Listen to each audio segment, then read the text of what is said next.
A finales del otoño de 1817, la familia Bell, que vivía en las tranquilas colinas de Tennessee, empezó a oír ruidos extraños provenientes de la oscuridad. Al principio, solo eran débiles golpes en las paredes, tan suaves que podían confundirse con el viento. Pero pronto, estos ruidos se hicieron más fuertes, más agudos, más insistentes. Las paredes parecían estar vivas, crujiendo bajo un peso invisible. La familia Bell, antes pacífica y feliz, estaba ahora al borde de algo aterrador, una pesadilla de la que no podían escapar. La familia Bell vivía en una cabaña de troncos en un terreno remoto, enclavado en lo profundo del bosque del condado de Robertson. El tipo de lugar donde el único sonido en una noche despejada era el susurro de las hojas al viento o el lejano canto de un búho. Eran gente sencilla, agricultores, trabajando duro desde el amanecer hasta el anochecer. La vida era dura, pero apacible. Eso fue hasta que los niños Bell empezaron a oír voces en la noche. Al principio solo era la pequeña Betsy Bell. Se despertaba en plena noche, con el corazón acelerado y los ojos abiertos de terror, mientras juraba oír una voz susurrante, suave y siniestra. «Betsy», silbaba, «Betsy». Pero cuando se daba la vuelta, no había nadie. Su padre, John Bell, al principio lo descartó, atribuyéndolo a una pesadilla o a la ilusión de una rama arrastrada por el viento. Pero luego las cosas empeoraron. Los ruidos no se quedaron en las paredes. Empezaron a manifestarse en el aire sobre la familia. Una atmósfera extraña y opresiva se cernía sobre la cabaña, como si el aire se hubiera espesado, cargado con algo invisible. La familia Bell oía un golpeteo que provenía del mismo aire sobre sus cabezas. A veces sonaba como dedos golpeando el techo, otras como si alguien golpeara suavemente las paredes con un martillo. Pero nunca había nadie allí. John Bell, un hombre pragmático, decidió investigar. Armado solo con su linterna y su voluntad de proteger a su familia, pasó incontables noches vagando por los alrededores de su cabaña, buscando una explicación. Pero nada. Era como si el bosque mismo se hubiera quedado en silencio, observándolo. Y cuando regresaba a la casa, los ruidos continuaban, siempre fuera de la vista. Entonces, una noche, cuando la familia estaba reunida alrededor de la chimenea, se oyó un nuevo sonido. No era un golpe, era el sonido de algo arrastrándose por el suelo, lento, pausado, como si algo invisible se paseara en la oscuridad. Pero cuando la familia intentó localizarlo, no había nada. El sonido del arrastre resonaba por toda la casa, como si algo o alguien caminara por los pasillos vacíos. Eso fue solo el comienzo. Betsy Bell, ya aterrorizada, empezó a sentir algo más siniestro. Despertaba con las mantas arrancadas de la cama o encontraba marcas en la piel que nadie podía explicar. Algunos días tenía el pelo enredado, como si alguien le hubiera tirado mientras dormía, pero nadie lo admitía jamás. Y no era solo ella. Su hermano, John Jr., también empezó a sentirlo. Las paredes de su habitación temblaban por la noche, con un traqueteo tan violento que parecía que se derrumbarían en cualquier momento. Voces extrañas susurraban por las grietas de las paredes, con palabras incomprensibles, pero con un tono inequívocamente amenazante. Entonces llegó el día en que John Bell oyó algo que no pudo ignorar.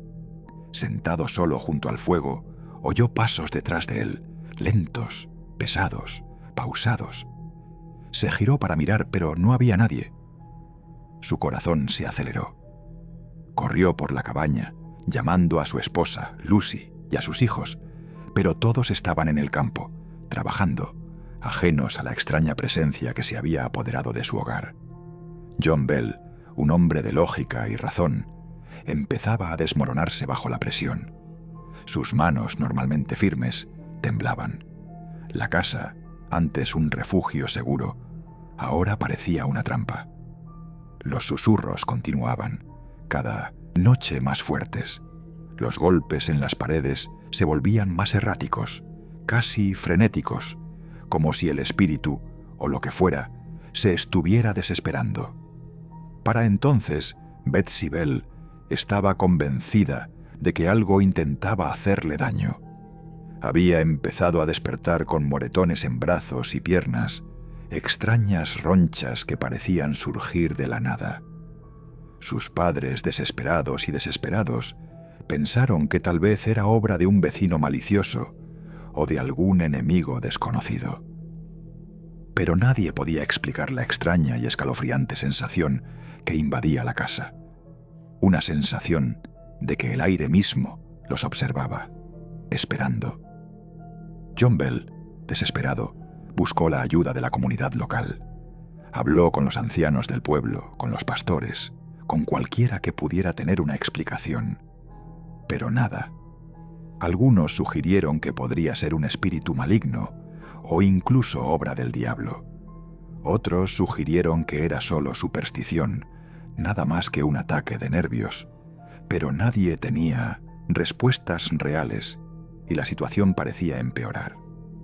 La entidad, fuera lo que fuese, ya no solo atacaba a los niños Bell. Había vuelto su atención al propio John Bell. Una noche, John estaba sentado solo en su silla, absorto en sus pensamientos, cuando sintió una mano fría agarrándole el hombro. Pero cuando se giró para mirar, no había nada allí, solo el eco de una voz que le susurraba al oído. «Nunca te soltaré», siseó. El aire pareció espesarse, oprimiendo su pecho. Su corazón latía con fuerza. La salud de John Bell comenzó a deteriorarse rápidamente. Se debilitó, su rostro pálido y demacrado. A menudo se despertaba por la noche, jadeando, como si algo lo asfixiara. Y, sin embargo, cuando la familia acudió a su lado, nadie podía explicarlo. Llamaron a un médico local, el doctor Richard Powell, un amigo de confianza de la familia. Pero ni siquiera él pudo ofrecer más respuestas que cualquier otra persona. El rostro del doctor Powell, antes lleno de preocupación, había comenzado a cambiar. Se volvió distante, más retraído. Empezó a actuar de forma extraña, como si algo también lo estuviera carcomiendo. Una noche, tras trasnochar, el doctor Powell admitió haber sentido una extraña presencia en la habitación.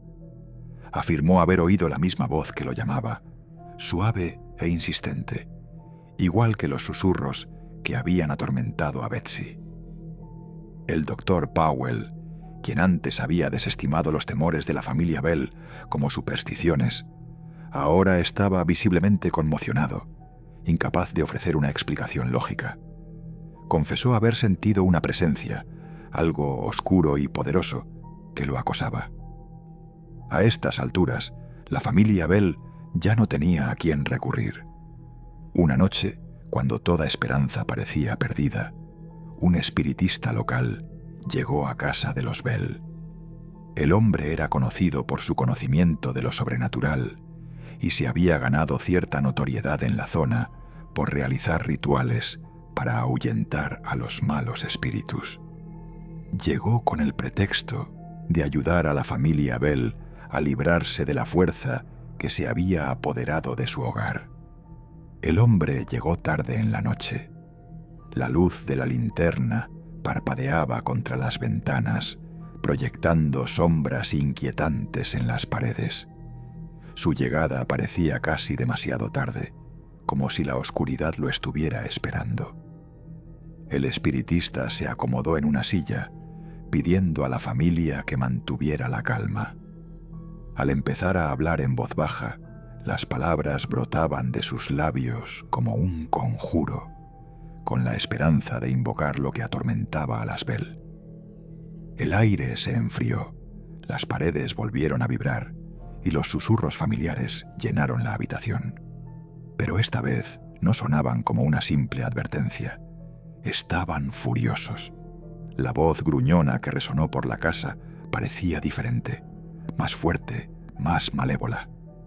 «No puedes escapar de mí», susurró. «Nunca me iré». La habitación pareció oscurecerse aún más, como si la misma luz hubiera sido absorbida por la fuerza oscura que se había apoderado de la casa. La familia Bell observó, paralizada por el miedo, cómo las paredes se sacudían violentamente y el sonido de los golpes reverberaba en el aire. Era como si la casa misma cobrara vida, azotándolos, reacia a soltar su control.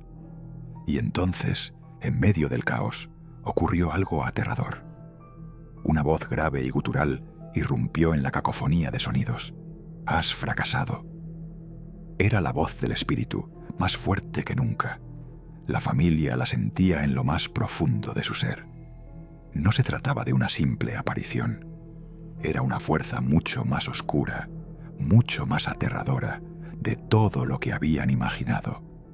El espiritista, temblando, comenzó a cantar más fuerte, intentando desesperadamente luchar contra la fuerza. Pero era evidente que fuera lo que fuese, esta entidad era demasiado poderosa. Y entonces, tan repentinamente como había comenzado todo, la casa quedó en silencio. La familia Bell, conmocionada y aterrorizada, huyó de la cabaña. El estado de John Bell había empeorado y su frágil cuerpo parecía incapaz de soportar más la presión de la pesadilla. Abandonaron su hogar, sus pertenencias, sus vidas tal como las conocían, y nunca regresaron. La bruja Bell, como llegó a conocerse a la entidad, nunca se rendiría. Historias de su aparición se extendieron por todo Tennessee, y cada relato añadía nuevas capas a la leyenda. Algunos dicen que el espíritu aún vaga por los bosques del condado de Robertson, con su sed de venganza insaciable. Otros creen que era un espíritu maligno, enviado para castigar a la familia Bell por algún pecado desconocido. Pero nadie lo sabe con certeza, y al final, la bruja Bell no desapareció sin más. Se llevó algo de la familia Bell, un pedazo de su alma, un pedazo de su cordura. Y aunque la familia Bell nunca pudo librarse del espíritu, dejó una advertencia para cualquiera que se atreviera a escuchar. Hay cosas que es mejor no tocar. En la quietud de las colinas, si escuchas con atención, quizá aún oigas los golpes en las paredes, el arrastrar de pies invisibles y los escalofriantes susurros que hablan de un mal que se niega a morir. La bruja de la campana, al parecer, sigue esperando. Y que te hizo reflexionar. Asegúrate de suscribirte a Casos sin resolver.